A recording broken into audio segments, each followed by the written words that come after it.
Bonjour, on se retrouve aujourd'hui pour la suite du cours. Donc on prend le cahier de cours dans l'onglet numéro 2 pour continuer le chapitre 2 sur les fractions. Alors pour commencer, on va voir une image qui va nous permettre dans un premier temps de bien visualiser les fractions. Alors une fraction c'est quoi? On va imaginer une pizza et on va la couper en un certain nombre de parts. Donc là par exemple j'ai coupé ma pizza en 10 parts. Et je vais prendre un certain nombre de parts pour moi. Là j'ai pris 4 parts sur les 10 qui étaient disponibles. Prendre 4 parts sur les 10 qui étaient disponibles, c'est prendre 4 dixièmes de la pizza. 4 parts sur les 10, le coloriage là, 4, on prend 4 parts, ça va correspondre au numérateur de la fraction. Et le 10 qui est au dénominateur, ça va correspondre au nombre de parts qu'on a pris. Si je fais varier ce curseur, on va prendre 5 parts. Et 4 parts sur les 5 qui étaient disponibles, ça fait 4 cinquièmes. Là, on a 1 cinquième. C'est marqué ici 1 cinquième de la pizza. Pourquoi? Une part sur les 5 qui étaient disponibles. Alors, chapitre 2, nombre en écriture fractionnaire.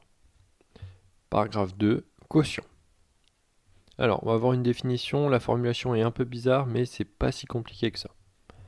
Alors, définition. La fraction a sur b est le nombre qui, multiplié par b, donne a. C'est-à-dire, la fraction a sur b, quand on la multiplie par b, ça donne a. Alors, exemple. Si on considère que la figure à côté, ça représente une unité, la figure en dessous, ça représente 4 tiers de l'unité. Alors, je prends une unité, je la sépare en 3. Donc, ça veut dire que chaque petit carré rouge, ça représente un tiers. Donc, j'ai 1 tiers plus 1 tiers plus 1 tiers, j'ai bien une unité. Là, j'ai 1 tiers plus 1 tiers plus 1 tiers plus 1 tiers, ça fait 4 tiers. Alors, je vais le mettre 3 fois de suite. Donc, ça veut dire 4 tiers plus 4 tiers plus 4 tiers.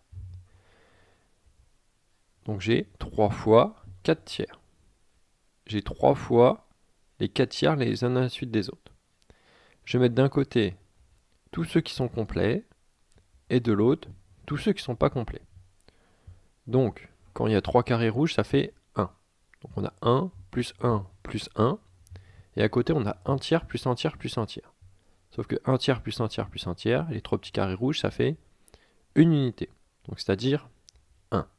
Donc, au final, je me retrouve avec 1 plus 1 plus 1 plus 1, c'est-à-dire 4.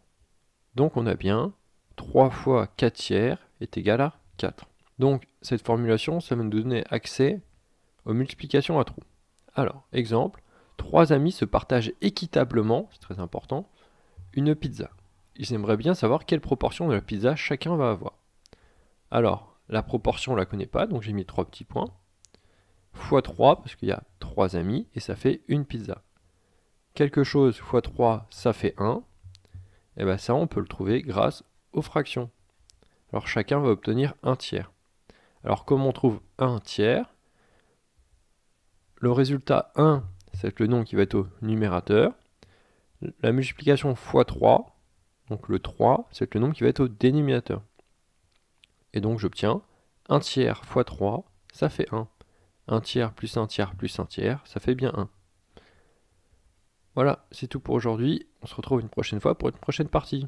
Au revoir.